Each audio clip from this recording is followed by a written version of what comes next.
ரொம்ப ஈஸியான ஒரு மீல் மேக்கர் கிரேவி எப்படி செய்கிறதுன்னு பார்க்கலாங்க. 2 கப் அளவுக்கு தண்ணி ஹீட் பண்ணிவிட்டு எடுத்துக்கோங்க.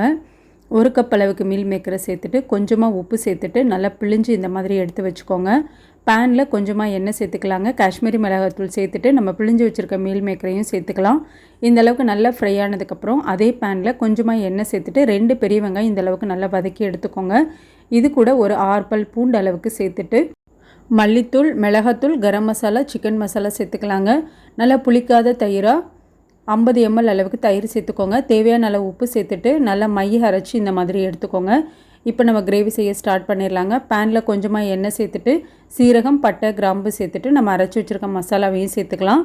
மசாலாவுக்கு தேவையான அளவு உப்பு சேர்த்துட்டு ஒரு 2-3 நிமிஷம் நல்லா வந்ததுக்கப்புறம் நம்ம ஃப்ரை பண்ணி வச்சுருக்க மீல் மேக்கரையும் சேர்த்துக்கலாங்க. ஒரு 5 நிமிஷம் மூடி போட்டு வச்சிடலாம். இப்போ நல்லா எண்ணெய் பிரிஞ்சு கிரேவி சூப்பராக ரெடி ஆயிடுச்சுங்க. நீங்களும் கண்டிப்பாக ட்ரை பண்ணி பாருங்கள்.